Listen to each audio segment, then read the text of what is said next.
1. Los dos mundos. Comienzo mi historia como un acontecimiento de la época en que yo tenía 10 años e iba al Instituto de Letras de nuestra pequeña ciudad. Muchas cosas conservan aún su perfume y me conmueven en lo más profundo con pena y dulce nostalgia: callejas oscuras y claras, casas y torres, campanadas de reloj y rostros humanos, habitaciones llenas de acogedor y cálido bienestar, habitaciones llenas de misterio y profundo miedo a los fantasmas. Olores a cálida intimidad, a conejos y a criadas, a remedios caseros y a fruta seca. Dos mundos se confundían allí, de dos polos opuestos surgían el día y la noche. Un mundo lo constituía la casa paterna, más estrictamente, se reducía a mis padres. Este mundo me resultaba muy familiar, se llamaba padre y madre, amor y severidad, ejemplo y colegio. A este mundo pertenecían un tenue esplendor, claridad y limpieza, en él habitaban las palabras suaves y amables, las manos lavadas, los vestidos limpios y las buenas costumbres. Allí se cantaba el coral por las mañanas y se celebraba la Navidad. En este mundo existían las líneas rectas y los caminos que conducen al futuro, el deber y la culpa, los remordimientos y la confesión, el perdón y los buenos propósitos, el amor y el respeto, la Biblia y la sabiduría. Había que mantenerse dentro de este mundo para que la vida fuera clara, limpia, bella y ordenada. El otro mundo, sin embargo, comenzaba en medio de nuestra propia casa y era totalmente diferente, olía de otra manera, hablaba de otra manera, prometía y exigía otras cosas. En este segundo mundo existían criadas y aprendices, historias de aparecidos y rumores escandalosos, todo un torrente multicolor de cosas terribles, atrayentes y enigmáticas, como el matadero y la cárcel, borrachos y mujeres chillonas, vacas parturientas y caballos desplomados, historias de robos, asesinatos y suicidios. Todas estas cosas hermosas y terribles, salvajes y crueles, nos rodeaban, en la próxima calleja, en la próxima casa, los guardias y los vagabundos merodeaban, los borrachos pegaban a las mujeres, al anochecer las chicas salían en racimos de las fábricas, las viejas podían embrujarle a uno y ponerle enfermo, los ladrones se escondían en el bosque cercano, los incendiarios caían en manos de los guardias. Por todas partes brotaba y pululaba aquel mundo violento, por todas partes, excepto en nuestras habitaciones, donde estaban mi padre y mi madre. Y estaba bien que así fuera. Era maravilloso que entre nosotros reinara la paz, el orden y la tranquilidad, el sentido del deber y la conciencia limpia, el perdón y el amor, y también era maravilloso que existiera todo lo demás, lo estridente y ruidoso, oscuro y brutal, de lo que se podía huir en un instante, buscando refugio en el regazo de la madre. Y lo más extraño era cómo lindaban estos dos mundos, y lo cerca que estaban el uno del otro. Por ejemplo, nuestra criada Lina, cuando por la noche rezaba en el cuarto de estar con la familia y cantaba con su voz clara, sentada junto a la puerta, con las manos bien lavadas sobre el delantal bien planchado, pertenecía enteramente al mundo de mis padres, a nosotros, a lo que era claro y recto. Pero después, en la cocina o en la leñera, cuando me contaba el cuento del hombrecillo sin cabeza o cuando discutía con las vecinas en la carnicería, era otra distinta, pertenecía al otro mundo y estaba rodeada de misterio. Y así sucedía con todo, y más que nada conmigo mismo. Sí, yo pertenecía al mundo claro y recto, era el hijo de mis padres, pero a donde quiera que dirigiera la vista y el oído, siempre estaba allí lo otro, y también yo vivía en ese otro mundo aunque me resultara a menudo extraño y siniestro, aunque allí me asaltaran regularmente los remordimientos y el miedo. De vez en cuando prefería vivir en el mundo prohibido, y muchas veces la vuelta a la claridad, aunque fuera muy necesaria y buena, me parecía una vuelta a algo menos hermoso, más aburrido y vacío. A veces sabía yo que mi meta en la vida era llegar a ser como mis padres, tan claro y limpio, superior y ordenado como ellos, pero el camino era largo, y para llegar a la meta había que ir al colegio y estudiar, sufrir pruebas y exámenes, y el camino iba siempre bordeando el otro mundo más oscuro, a veces lo atravesaba y no era del todo imposible quedarse y hundirse en él. Había historias de hijos perdidos a quienes esto había sucedido, y yo las leía con verdadera pasión.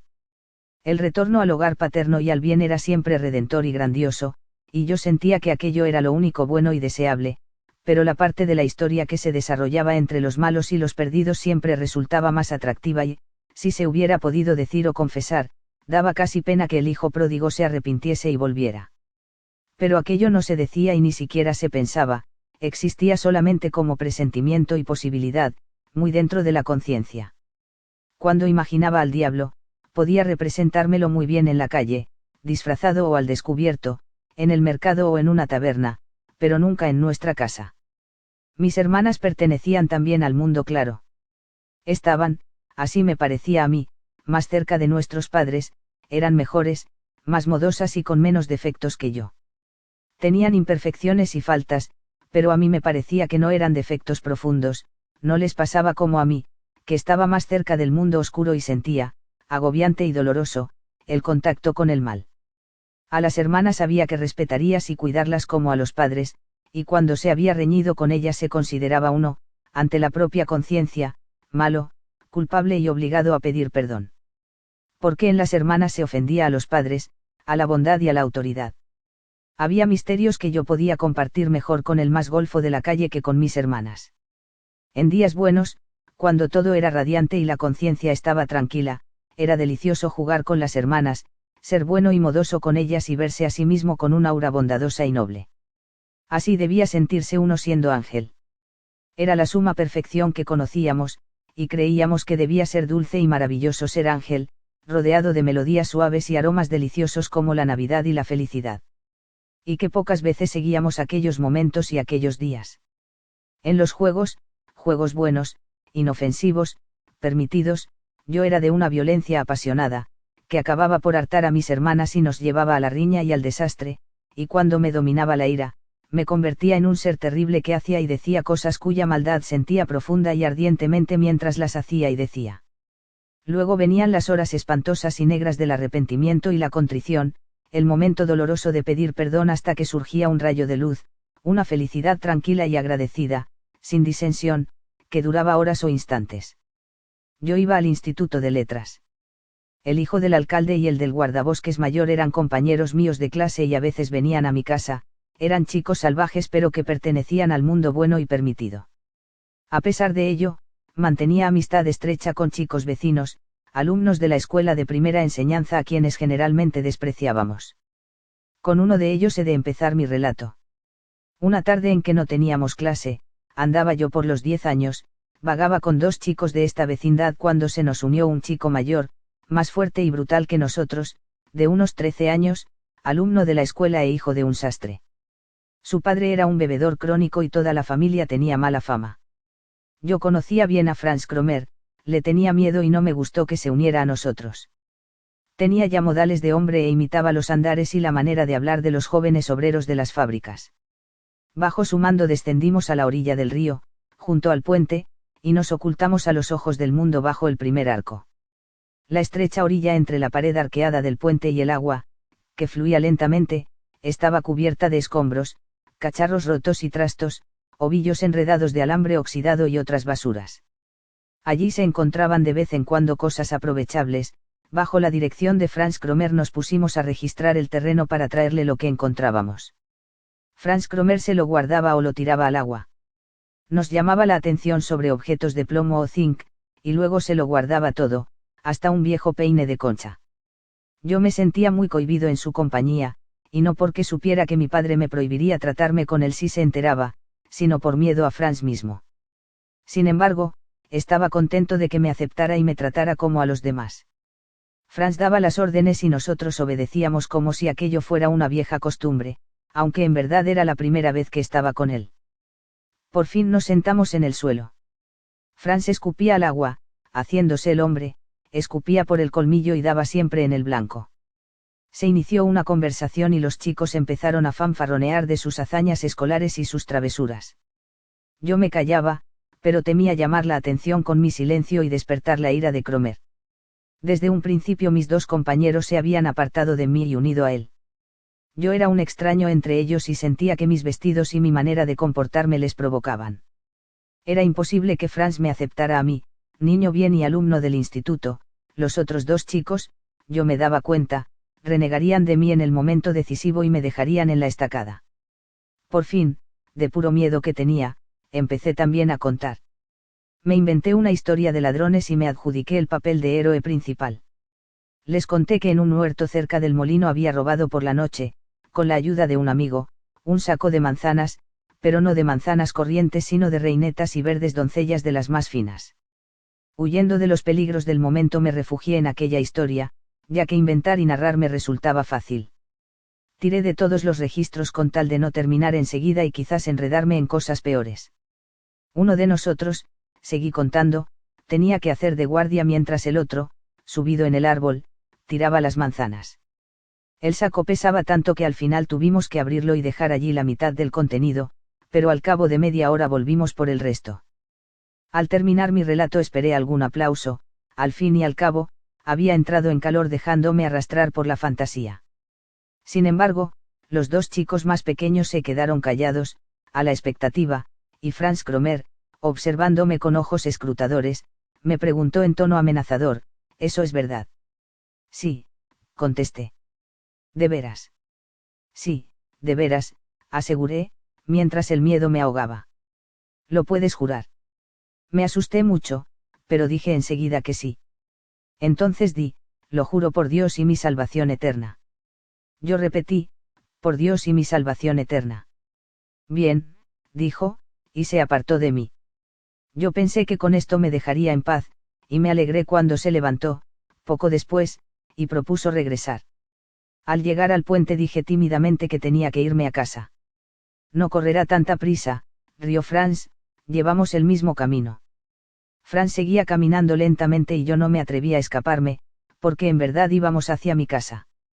Cuando llegamos hiceis la puerta con su grueso picaporte dorado, la luz del sol sobre las ventanas y las cortinas del cuarto de mi madre, respiré aliviado. La vuelta a casa. Venturoso regreso a casa, a la luz, a la paz. Abrí rápidamente la puerta, dispuesto a cerrarla detrás de mí, pero Franz Cromer se interpuso y entró conmigo.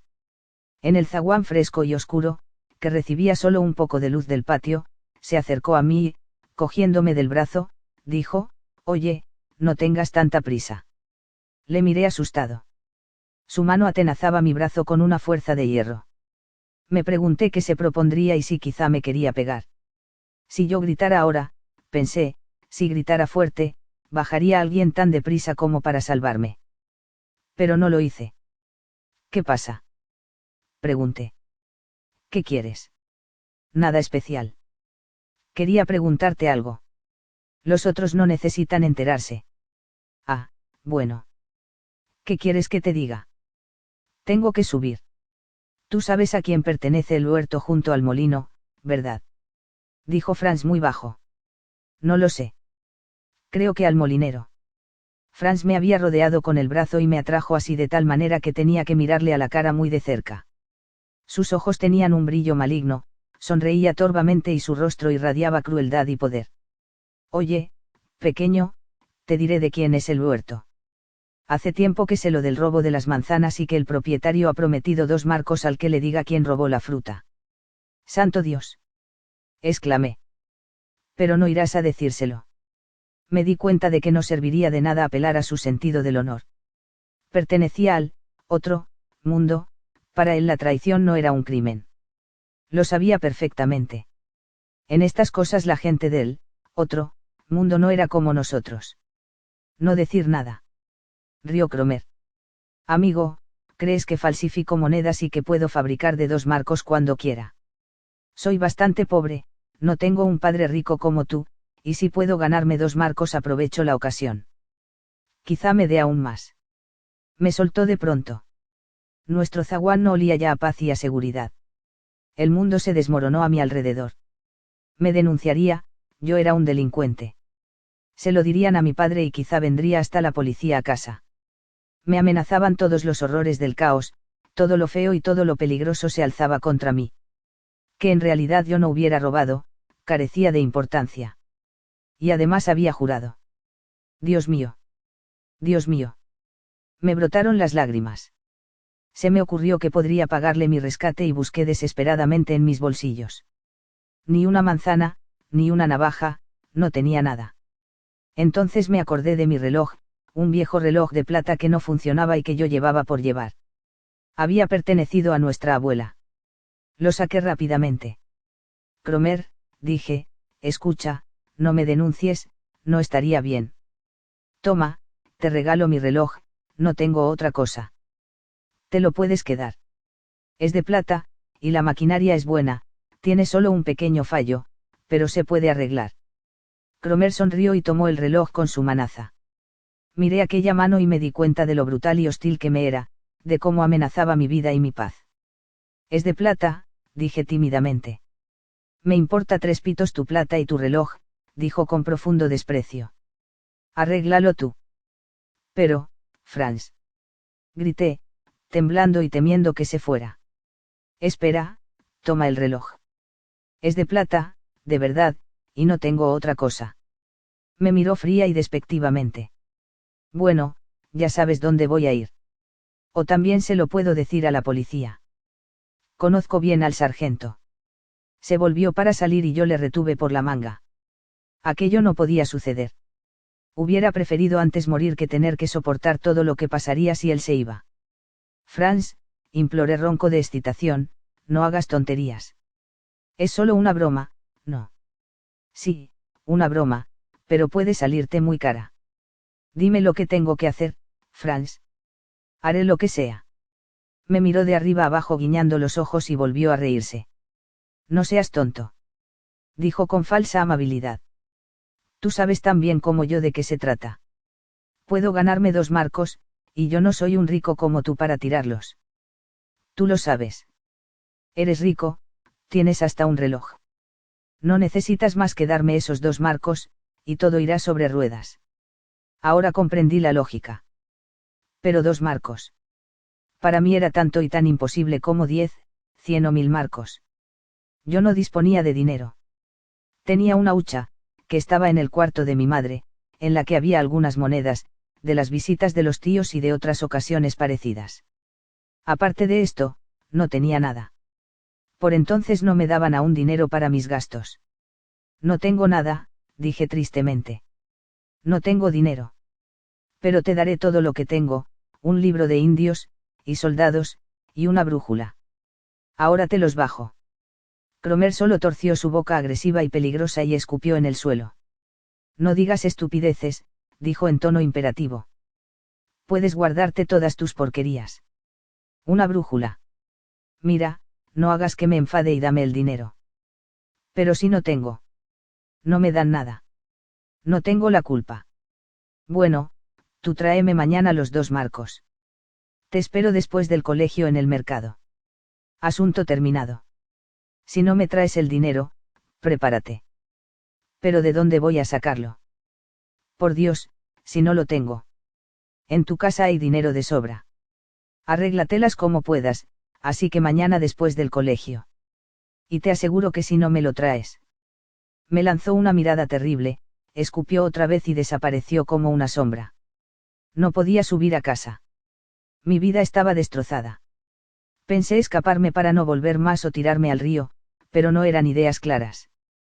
Me senté a oscuras en el último peldaño de la escalera, me hice un ovillo y me entregué a mi desgracia. Allí me encontró llorando Lina, cuando bajó a coger leña con una cesta. Le pedí que no dijera nada y subí. En el perchero, junto a la puerta de cristal, colgaban el sombrero de mi padre y la sombrilla de mi madre, el hogar y la ternura me salían al encuentro en aquellos objetos, y mi corazón les saludó agradecido y suplicante, como el hijo pródigo a las viejas estancias de la casa paterna. Pero todo aquello ya no me pertenecía, era el mundo claro de los padres y yo me había hundido profunda y culpablemente en el torrente desconocido.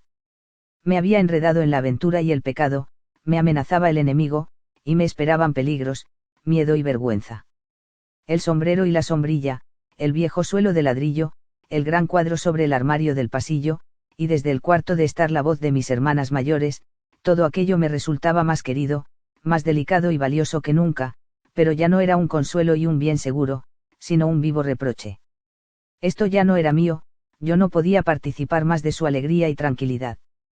Llevaba en las botas barro que no podía limpiar en el felpudo, y traía conmigo sombras de las que el mundo del hogar nada sabía. Cuántos secretos y temores había yo tenido, habían sido un juego y una broma comparado con lo que traía hoy a estas habitaciones. El destino me perseguía, hacia mí se tendían unas manos de las que mi madre no podía protegerme y de las que nada debía saber. Que mi delito fuera hurto o mentira, no había jurado por Dios y mi salvación, importaba poco. Mi pecado no era esto o aquello, mi pecado era haber dado la mano al diablo. ¿Por qué había ido con ellos? ¿Por qué había obedecido a Cromer en vez de a mi padre? ¿Por qué había inventado la historia del robo? ¿Por qué me había vanagloriado de un delito como si se tratara de una hazaña? Ahora el diablo me tenía agarrado por la mano, ahora el enemigo me perseguía. Por un momento no sentí miedo por el día siguiente, sino la terrible certidumbre de que mi camino iba cuesta abajo, hacia las tinieblas.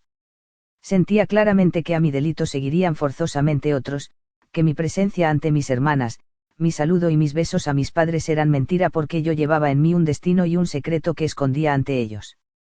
Durante un instante tuve un destello de confianza y esperanza al ver el sombrero de mi padre. Podía decirle todo y aceptar su sentencia y su castigo, podía hacerle mi confidente y mi salvador. Esto solo significaría una penitencia, como lo había hecho muchas veces, una hora difícil y amarga, un pedir perdón arrepentido y contrito. Qué dulce me parecía aquello. Cómo deseaba hacerlo. Pero era imposible. Sabía que no lo haría. Sabía que ahora guardaba un secreto, una culpa que tenía que llevar yo solo. Quizá me encontraba ahora en un momento crucial, quizás iba a pertenecer desde ahora al mundo de los malos, a compartir secretos con los malvados, a depender de ellos, a obedecerles y a convertirme en uno de ellos. Había jugado a ser hombre y héroe y ahora tenía que soportar las consecuencias. Me gustó que, al entrar, mi padre se fijara en mis zapatos mojados. Aquello distraería su atención, así no se daría cuenta de lo peor y yo podía cargar con una reprimenda que en secreto trasladaba a la otra culpa. Al mismo tiempo surgió en mí un extraño y nuevo sentimiento lleno de espinas. Me sentía superior a mi padre. Sentí durante un momento cierto desprecio por su ignorancia, su reprensión por las botas mojadas me parecía mezquina. Si tú supieras, pensaba yo, como un criminal al que interrogan por un panecillo robado, mientras él tiene asesinatos sobre su conciencia. Era un sentimiento feo y repulsivo pero muy fuerte y con un profundo encanto y que me encadenaba con fuerza a mi secreto y a mi culpa. Quizá, pensaba yo, Cromer ha ido ya a la policía y me ha denunciado, los nubarrones empiezan a amontonarse sobre mi cabeza y aquí me tratan como a un chiquillo. De toda esta vivencia, de cuanto va relatado hasta aquí, constituyó este momento lo más importante y perdurable. Fue el primer resquebrajamiento de la divinidad del Padre, el primer golpe a los pilares sobre los que había descansado mi niñez y que todo hombre tiene que destruir para poder ser el mismo. Estos acontecimientos, que nadie ve, forman la línea interior y esencial de nuestro destino. El desgarrón cicatriza y se olvida, pero en el interior del ser continúa existiendo y sangrando. A mí mismo me dio enseguida miedo del nuevo sentimiento, y me hubiera tirado al suelo para besar a mi padre los pies y pedirle perdón. Pero no se puede pedir perdón por algo esencial, y eso lo siente y sabe un niño tan profundamente como un sabio. Tenía necesidad de pensar sobre este asunto y trazar caminos para el día siguiente, pero no pude hacerlo. Me pasé toda la tarde intentando acostumbrarme al ambiente transformado que reinaba en nuestro cuarto de estar. El reloj y la mesa, la Biblia y el espejo, la librería y los cuadros se despedían de mí, con el corazón helado, me veía obligado a contemplar cómo mi mundo y mi vida feliz y buena se transformaban en pasado y se desligaban de mí. Me veía sujeto por nuevas y absorbentes raíces al mundo extraño y tenebroso. Descubrí el gusto de la muerte, y la muerte sabe amarga porque es nacimiento, porque es miedo e incertidumbre ante una aterradora renovación. Por fin, llegó la hora de acostarme. Pero antes, como último purgatorio, tuve que aguantar las oraciones de la noche, en las que se cantó una de mis oraciones preferidas. Yo no canté, cada tono era como hiel y veneno para mí. Tampoco recé con ellos, y cuando mi padre pronunció la acción de gracias y terminó con las palabras, tu espíritu esté con nosotros, un impulso me apartó de su comunidad. La gracia de Dios estaba con todos ellos pero no conmigo. Me fui a mi cuarto aterido y profundamente cansado. En la cama, después de un rato, cuando el calor y la seguridad me envolvían cariñosamente, mi corazón volvió otra vez a la angustia, revoloteando temeroso en torno a lo que había pasado. Mi madre acababa de darme las buenas noches, como siempre, sus pasos aún resonaban en la habitación y el resplandor de su vela aún refulgía en la puerta entreabierta. Ahora, pensé, ahora vendrá otra vez. Se ha dado cuenta de todo. Me dará un beso, me preguntará con bondad y comprensión y entonces podré llorar. Se me derretirá el hielo que tengo en la garganta, la abrazaré y se lo diré todo. Entonces, todo volverá a la normalidad. Será la salvación. Cuando la rendija de la puerta volvió a quedar a oscuras, estuve un rato escuchando, convencido de que tenía que suceder así por fuerza. Luego volví a mis penas y me enfrenté con mi enemigo. Le veía claramente. Tenía guiñado un ojo, su boca reía brutalmente y, mientras yo le miraba, seguro de que no podía escapar, él crecía y se hacía cada vez más horrible y sus ojos malvados lanzaban destellos diabólicos. Estuvo junto a mí hasta que me dormí, y entonces no soñé con él ni con las cosas de aquel día, sino que mis padres, mis hermanas y yo íbamos en una barca y nos rodeaba la paz y la luz de un día de vacaciones. En medio de la noche me desperté, con el sabor de la felicidad aún en la boca, todavía veía brillar los trajes blancos de mis hermanas bajo el sol.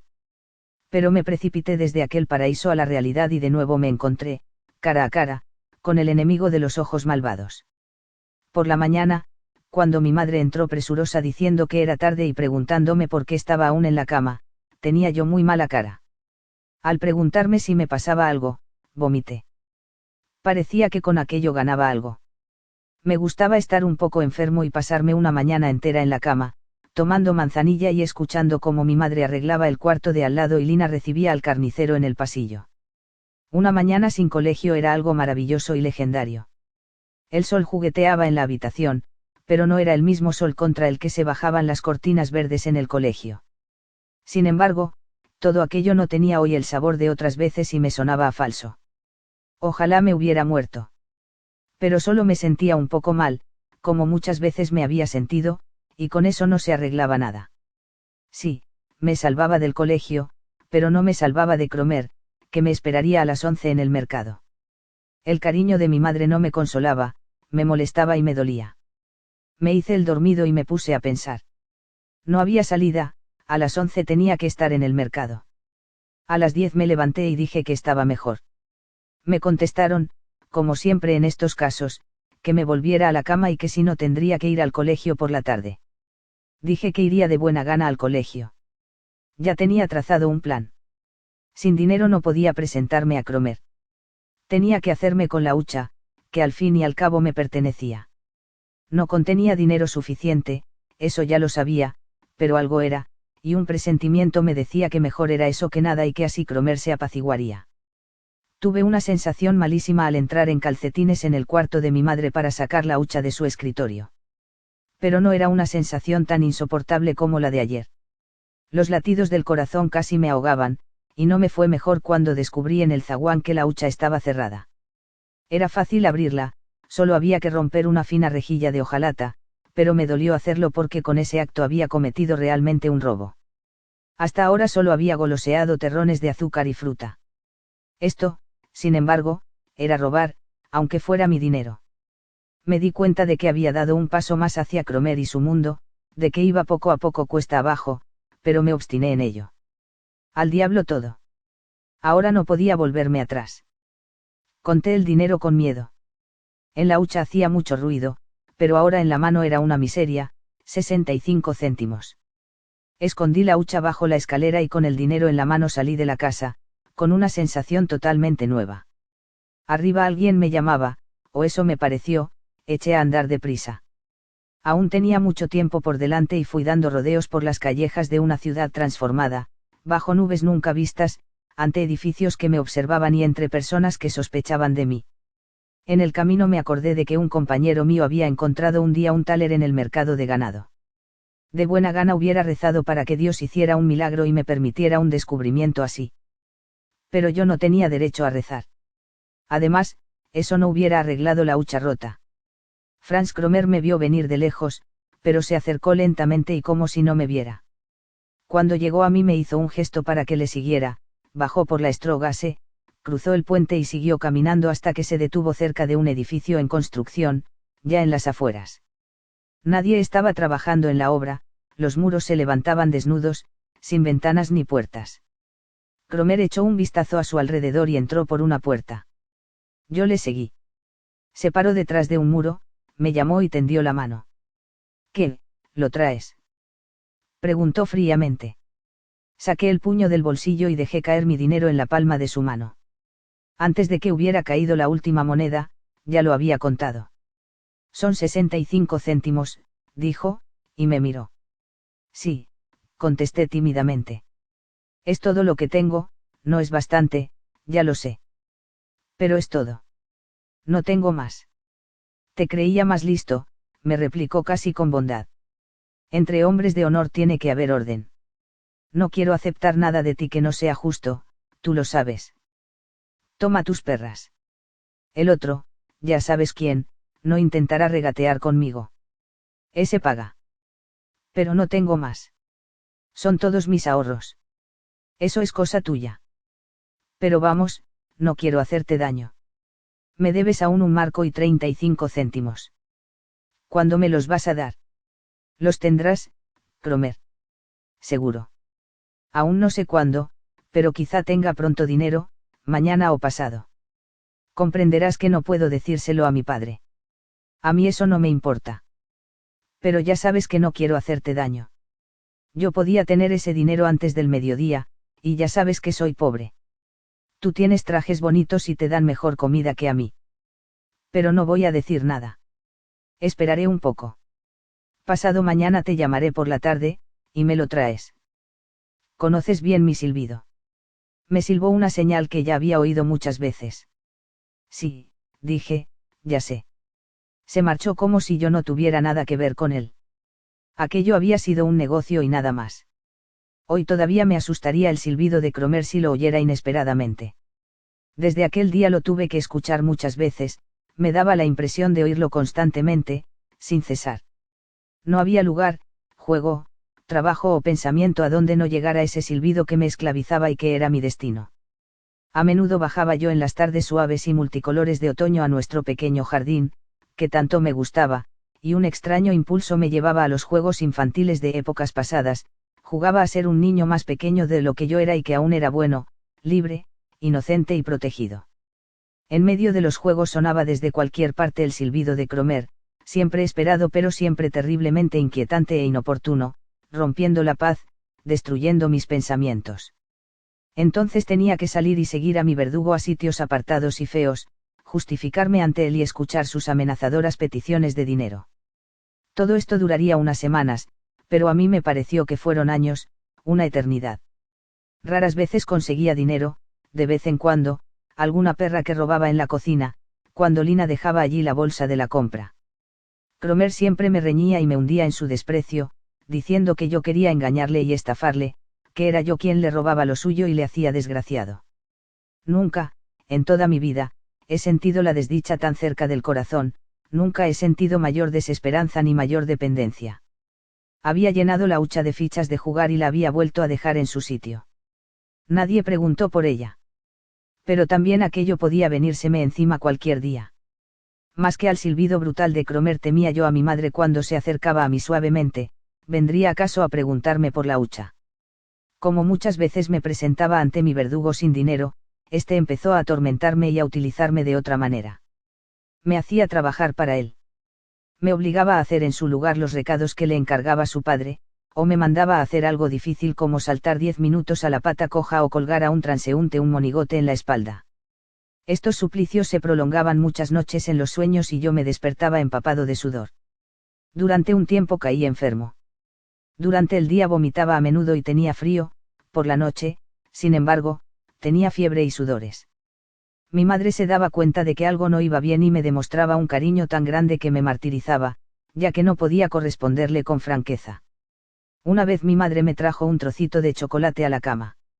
Aquello era un recuerdo de años pasados, cuando solía recibir estas pequeñas sorpresas si había sido bueno. Me dolió tanto el recuerdo que solo pude mover la cabeza. Ella me preguntó qué me pasaba y me acarició el pelo. Solo pude responder, nada, nada. No quiero que me des nada. Dejó el chocolate en la mesilla y salió de la habitación. Cuando al día siguiente me quiso interrogar sobre lo sucedido, hice como si no me acordara de ello. Un día trajo al médico, que me hizo un reconocimiento y me recetó abluciones frías por la mañana. Mi estado durante aquel tiempo era una especie de desquiciamiento. En medio de la paz ordenada de nuestra casa yo vivía atemorizado y torturado como un fantasma, no participaba en la vida de los demás y raras veces me olvidaba de mí mismo. Con mi padre, que muchas veces me interrogaba irritado, me mostraba frío y hermético. 2 Caín. La salvación de mis penalidades vino de una manera totalmente inesperada y fue acompañada al mismo tiempo de algo nuevo que ha estado actuando hasta hoy en mi vida. En nuestro colegio había ingresado hacía poco un nuevo alumno. Era hijo de una viuda rica, que había venido a vivir a nuestra ciudad, y llevaba un brazalete negro en la manga. Iba a una clase superior a la mía y tenía unos años más, pero a mí como a todos, me llamó enseguida la atención. Este alumno tan sorprendente parecía mucho mayor de lo que en realidad era. A nadie le daba la impresión de que fuera un chico. Entre nosotros se movía extraño y maduro, como un hombre, como un señor más bien. No era popular, no participaba en los juegos y menos en las peleas, únicamente su tono seguro y decidido frente a los profesores nos gustaba. Se llamaba Max Demian. Un día, como solía ocurrir en nuestro colegio, instalaron a otra clase en nuestra espaciosa aula, por no sé qué motivos. Esta clase era la de Demian. Nosotros, los pequeños, teníamos historia sagrada, y los mayores debían hacer una redacción. Mientras nos explicaban la historia de Caín y Abel, yo miraba de reojo la cara de Demian, que me fascinaba de manera extraña, y observaba aquel rostro seguro, inteligente y claro inclinado sobre su trabajo con atención y carácter. No parecía en absoluto un alumno haciendo sus deberes, sino un investigador dedicado a sus propios problemas. En el fondo no me resultaba simpático, al contrario, sentía algo contra él, me resultaba superior y frío, demasiado seguro de sí mismo. Sus ojos tenían la expresión de los adultos, que nunca gusta a los niños, un poco triste y con destellos de ironía. Pero yo me sentía obligado a mirarle constantemente, me gustara o no, sin embargo, cuando él me dirigía la mirada, yo apartaba los ojos asustado. Si hoy recuerdo el aspecto que tenía Demian entonces, puedo decir que era diferente de todos los demás en cualquier sentido y que tenía una personalidad muy definida, por eso mismo llamaba la atención, aunque él hacía todo lo posible por pasar inadvertido, comportándose como un príncipe disfrazado que se encuentra entre campesinos y se esfuerza en parecer uno de ellos. Al terminar las clases, salió detrás de mí. Cuando los demás se dispersaron, me alcanzó y saludó. También este saludo resultaba muy adulto y cortés, aunque imitara nuestro tono de colegiales. «¿Vamos un rato juntos?», me preguntó con amabilidad. Me sentí muy halagado y dije que sí. Entonces le expliqué dónde vivía. «Ah. Allí», dijo sonriendo. «Conozco esa casa. Sobre vuestra puerta hay una cosa muy curiosa que me ha interesado desde que la 6. No supe al principio a lo que se refería y me asombró que conociera mi casa mejor que yo. Debía referirse al escudo que campeaba sobre el portón, con el paso del tiempo se había desgastado y había sido pintado varias veces, creo que no tenía nada que ver con nosotros y nuestra familia. «No sé lo que es», dije tímidamente. «Me parece que es un pájaro o algo parecido. Debe de ser muy antiguo. Dicen que la casa perteneció antiguamente a un convento». «Puede ser», asintió él. «Obsérvalo bien, esas cosas suelen ser muy interesantes. Creo que el pájaro es un gavilán». Seguimos adelante, yo muy aturdido. De pronto, Demian se rió, como si se le hubiera ocurrido algo muy divertido. «Hoy he asistido a vuestra clase», dijo. «Sobre la historia de Caín, el que llevaba un estigma en la frente, ¿no? ¿Te gusta?». «No, pocas veces me gustaba lo que tenía que estudiar. Sin embargo, no me atrevía a decirlo, porque era como si estuviera hablando con una persona mayor. Contesté que la historia me gustaba. Demian me dio unas palmaditas en el hombro. «No necesitas fingir, amigo. Pero esa historia es verdaderamente muy rara, mucho más que la mayoría de las que se tratan en clase. El profesor no ha dicho mucho, solo lo habitual sobre Dios y el pecado, y todo eso. Pero yo creo». Se interrumpió sonriendo y me preguntó: «Oye, pero esto te interesa». «Pues yo creo», continuó, «que la historia de Caín se puede interpretar de manera muy distinta. La mayoría de las cosas que nos enseñan son seguramente verdaderas, pero se pueden ver desde otro punto de vista que el de los profesores y generalmente se entienden entonces mucho mejor. Por ejemplo, no se puede estar satisfecho con la explicación que se nos da de Caín y la señal que lleva en su frente. ¿No te parece? Que uno mate a su hermano en una pelea, puede pasar, que luego le dé miedo y se arrepienta, también es posible, pero que precisamente por su cobardía le recompensen con una distinción que le proteja y que inspire miedo, eso me parece muy raro. Sí, es verdad, dije interesado. El asunto empezaba a intrigarme. Pero ¿cómo vas a interpretar si no la historia? Me dio una palmada en el hombro. Muy sencillo. El estigma fue lo que existió en un principio y en él se basó la historia. Hubo un hombre con algo en el rostro que daba miedo a los demás. No se atrevían a tocarle, él y sus hijos les impresionaban. Quizás, o seguramente, no se trataba de una auténtica señal sobre la frente, de algo como un sello de correos, la vida no suele ser tan tosca. Probablemente fuera algo apenas perceptible, inquietante, un poco más de inteligencia y audacia en la mirada. Aquel hombre tenía poder, aquel hombre inspiraba temor. Llevaba una señal. Esto podía explicarse como se quisiera, y siempre se prefiere lo que resulta cómodo y da razón. Se temía a los hijos de Caín, que llevaban una señal. Esta no se explicaba como lo que era, es decir, como una distinción, sino como todo lo contrario. La gente dijo que aquellos tipos con la señal eran siniestros, y la verdad, lo eran. Los hombres con valor y carácter siempre les han resultado siniestros a la gente. Que anduviera suelta una raza de hombres audaces e inquietantes resultaba incomodísimo, y les pusieron un sobrenombre y se inventaron una leyenda para vengarse de ellos y justificar un poco todo el miedo que les tenían. ¿Comprendes? Sí, eso quiere decir que Caín no fue malo. Entonces, toda la historia de la Biblia es mentira. Sí y no. Estas viejas historias son siempre verdad, pero no siempre han sido recogidas y explicadas como debiera ser. Yo pienso que Caín era un gran tipo y que le echaron toda esa historia encima solo porque le tenían miedo. La historia era simplemente un bulo que la gente contaba, era verdad solo lo referente al estigma que Caín y sus hijos llevaban y que les hacían diferentes a la demás gente. Yo estaba asombrado. ¿Y crees que lo del asesinato no fue tampoco verdad? Pregunté emocionado. Oh, sí. Seguramente es verdad. El más fuerte mató a uno más débil. Que fuera su hermano, eso ya se puede dudar. Además, no importa, a fin de cuentas, todos los hombres son hermanos. Así que un fuerte mató a un débil. Quizá fue un acto heroico, quizá no lo fue. En todo caso, los débiles tuvieron miedo y empezaron a lamentarse mucho. Y cuando les preguntaban, ¿por qué no le matáis?, ellos no contestaban, porque somos unos cobardes, sino que decían, no se puede. Tiene una señal. Dios le ha marcado. Así nació la mentira. Bueno, no te entretengo más. Adiós. Dobló por la Altgás y me dejó solo, sorprendido como jamás en toda mi vida. Nada más desaparecer, todo lo que me había dicho me pareció increíble. Caín un hombre noble y Abel un cobarde. La señal que llevaba Caín en la frente era una distinción. Era absurdo, blasfemo e infame. ¿Y Dios, dónde se quedaba? No había aceptado el sacrificio de Abel. No quería a Abel. ¡Qué tontería!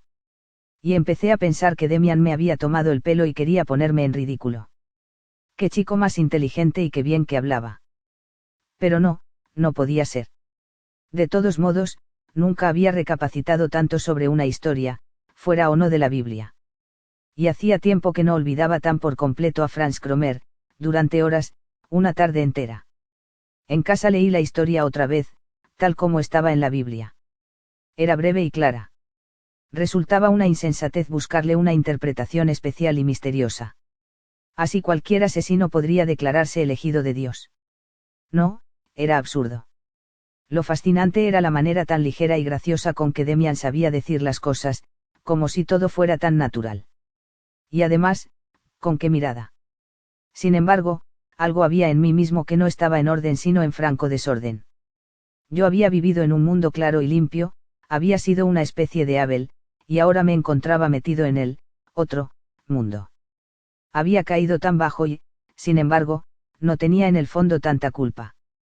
¿Qué había sucedido? En ese momento me vino un recuerdo que casi me cortó la respiración. En aquella tarde aciaga, que dio comienzo a mi actual desgracia, había ocurrido aquello mismo con mi padre. Durante un momento fue como si le hubiera desenmascarado y despreciado a él, a su mundo y a su sabiduría. Sí, en aquel momento yo, que era Caín y llevaba una marca en la frente, Pensé que esa marca no era una vergüenza sino una distinción y que yo era superior a mi padre, superior a los buenos y piadosos precisamente por mi maldad y mi desgracia. Entonces no comprendí estas cosas con mente clara, pero las intuí en una llamarada de sentimientos, de extrañas emociones, que me dolían pero me llenaban de orgullo. ¿De qué manera tan extraña había hablado Demian de los valientes y de los cobardes?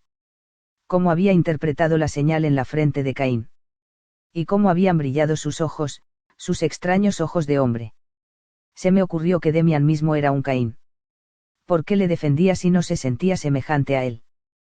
¿Por qué tenía aquel poder en la mirada? ¿Por qué hablaba tan despectivamente de los otros, los cobardes, que son en verdad los piadosos, los elegidos de Dios? Con estos pensamientos no acababa de llegar a ninguna conclusión. Una piedra había caído en el pozo era mi alma joven. Durante mucho tiempo esta historia de Caín, con el homicidio y la señal, fue el punto de partida de mis intentos de conocimiento, duda y crítica. Observé que también los otros condiscípulos se preocupaban mucho de Demian. No comenté con nadie nuestra conversación sobre la historia de Caín, pero Demian parecía interesar también a los otros. En todo caso, surgieron muchos rumores sobre él, nuevo.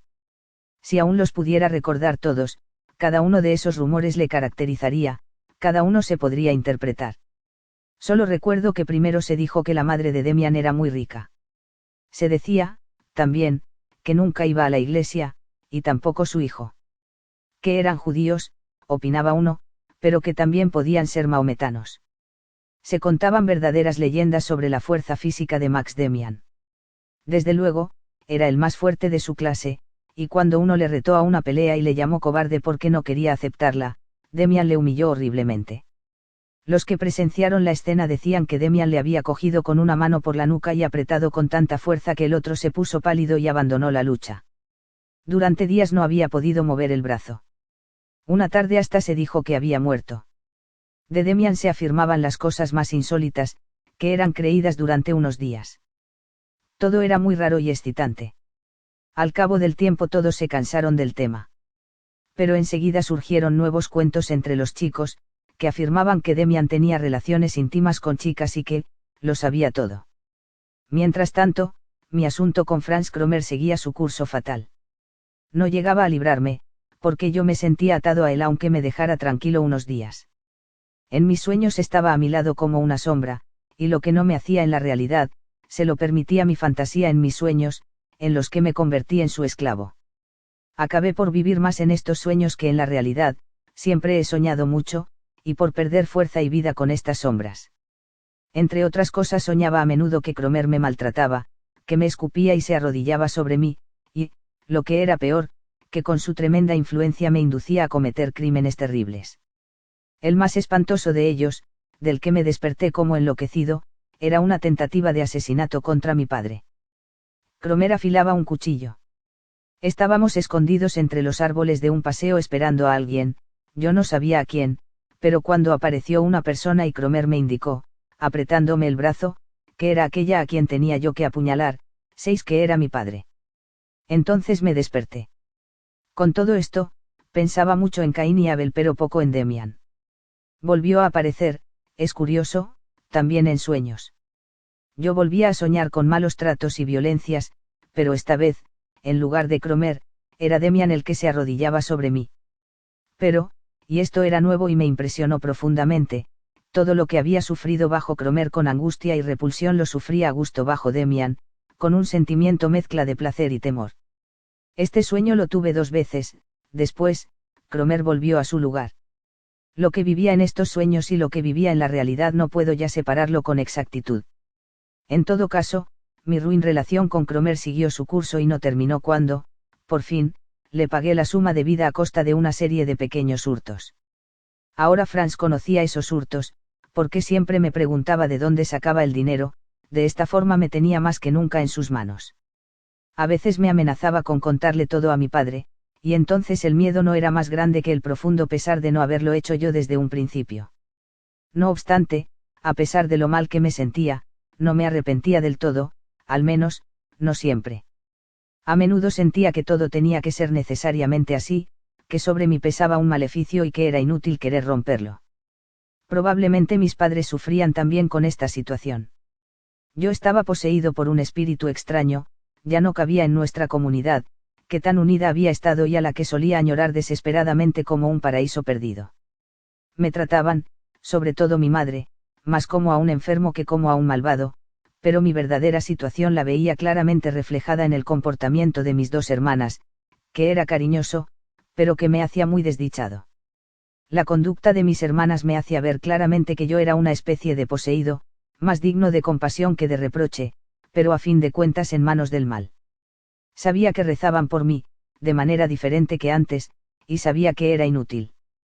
Sentía ardientemente el deseo de descargarme, la necesidad de una verdadera confesión, y presentía, sin embargo, que no podría explicar o decir todo ni a mi padre ni a mi madre.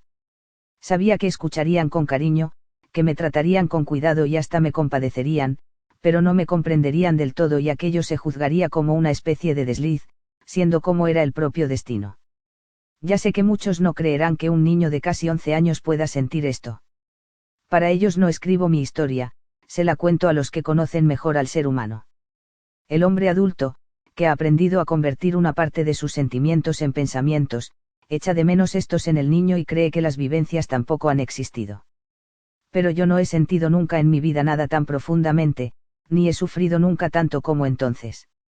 Un día de lluvia fui citado por mi verdugo en la plaza del castillo, y allí permanecí esperándole, hurgando con los pies en la hojarasca mojada que aún caía de los árboles negros y goteantes. Yo no traía dinero pero había apartado 2 trozos de pastel que llevaba conmigo, para por lo menos poder entregarle algo a Cromer. Ya me había acostumbrado a esperarle así en cualquier esquina, a veces un rato largo, y lo aceptaba como quien acepta lo inevitable. Por fin apareció Cromer. Esta vez se entretuvo poco. Me dio unos cuantos puñetazos en las costillas, se rió, se comió el pastel y me ofreció incluso un cigarrillo húmedo que yo rechacé. Estaba más amable que de costumbre. Oye, dijo al marcharse, que no se me olvide, podrías traerte la próxima vez a tu hermana, a la mayor. ¿Cómo se llama? No comprendía. Tampoco di contestación. Solo le miré desconcertado. ¿Qué te pasa? No entiendes. Que traigas a tu hermana. Pero Cromer, eso es imposible. No puedo hacerlo, además, ella no vendría. Estaba seguro de que se trataba otra vez de un pretexto para martirizarme. Así acostumbraba a hacer, me exigía algo imposible, me daba un susto, me humillaba, y luego lentamente se avenía a un compromiso. Entonces yo me tenía que rescatar con dinero y obsequios. Pero esta vez era completamente diferente. Casi no se enfadó ante mis negativas. Bueno, dijo sin darle importancia, ya lo pensarás. Quiero conocer a tu hermana, ya nos las arreglaremos. Te la traes de paseo y yo me hago el encontradizo. Mañana te llamaré y hablaremos sobre ello. Cuando se marchó, empecé a darme cuenta de lo que significaba su plan. Yo era aún un niño, pero sabía de oídas que los chicos y las chicas, cuando eran un poco mayores, podían hacer entre sí cosas misteriosas, indecentes y prohibidas. Y entonces yo. De pronto, me di cuenta de lo monstruoso que era aquello. Decidí no hacerlo jamás. Pero no me atrevía casi a pensar en lo que sucedería, en cómo se vengaría Cromer. Comenzaba un nuevo suplicio, aún no era bastante lo ya pasado. Desesperado, crucé la plaza desierta, con las manos en los bolsillos. Nuevos tormentos, nueva esclavitud. De pronto, me llamó una voz fresca y grave. Me asusté y eché a correr. Alguien corría detrás de mí y una mano me sujetó suavemente. Era Max Demian. Me rendí. ¿Eres tú?, dije vacilante. ¡Qué susto! Me miró de una manera que nunca me había parecido tan penetrante, tan adulta y tan sensata como en aquel momento. Hacía mucho que no habíamos hablado.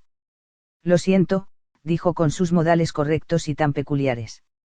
Pero, oye, no debe uno asustarse así. Sí, pero puede ocurrir. Eso parece. Mira, si te sobresaltas de esa manera ante alguien que no te ha hecho nada, ese alguien empieza a reflexionar, se extraña, se intriga. Ese alguien piensa que eres demasiado asustadizo, y se dice, eso pasa solo cuando se tiene miedo. Los cobardes tienen siempre miedo, yo creo que tú no eres un cobarde, ¿verdad? Claro que tampoco un héroe. Hay cosas y también personas que te asustan. Y eso no debe ser. No, nunca hay que tener miedo de los hombres. Tú no me tienes miedo a mí, no. O quizás sí. Oh, no, en absoluto. ¿Lo ves? Pero hay personas de las que tienes miedo. No sé, déjame, ¿qué quieres de mí? Demian seguía a mi lado, aunque yo había acelerado el paso pensando en huir. Sentía su mirada sobre mí. Suponte, continuó, que yo te quiero ayudar. Desde luego, no tienes por qué temerme. Me gustaría hacer un experimento contigo, es divertido, y además aprenderás algo, lo que nunca está de más. Verás, de vez en cuando me ensayo en el arte de leer los pensamientos. No se trata de brujería, pero cuando no se sabe cómo se hace, resulta muy extraño. Se puede desconcertar mucho a la gente. Vamos a probar contigo. Bueno, yo te tengo simpatía, me intereso por ti, y me gustaría descubrir cómo eres por dentro. Para ello ya he dado el primer paso. Te he asustado, eres, pues, asustadizo. Hay cosas y personas que te asustan. ¿Por qué? No es necesario tener miedo de nadie. Si se teme a alguien, es porque ese alguien tiene poder sobre uno. Por ejemplo, se ha cometido algo malo y otro lo sabe, entonces, esa persona tiene poder sobre ti. ¿Comprendes? Está claro, no. Le miré aturdido. En lo que decía había seriedad e inteligencia, como siempre, pero ninguna ternura, sino más bien severidad, justicia o algo parecido. No supe qué decir. Me parecía tener un mago ante mí. ¿Comprendes? Me preguntó otra vez. Asentí con la cabeza. No podía decir nada. Ya te dije, continuó, que resulta muy raro esto de leer los pensamientos, pero tiene una explicación completamente normal. Por ejemplo, podría decirte con exactitud lo que pensaste de mí cuando te conté la historia de Caín y Abel. Pero, vamos, esto no viene a cuento. Incluso creo posible que hayas soñado conmigo. Dejémoslo. Eres un chico inteligente. Los demás son tan tontos. De vez en cuando me gusta charlar con un chico sensato, en el que pueda confiar. ¿Te parece bien? Desde luego. Aunque no comprendo, sigamos con nuestro experimento. Hemos descubierto que el muchacho 5 es asustadizo. Teme a alguien, probablemente comparte con ese alguien un secreto que le resulta incómodo. Es así, más o menos.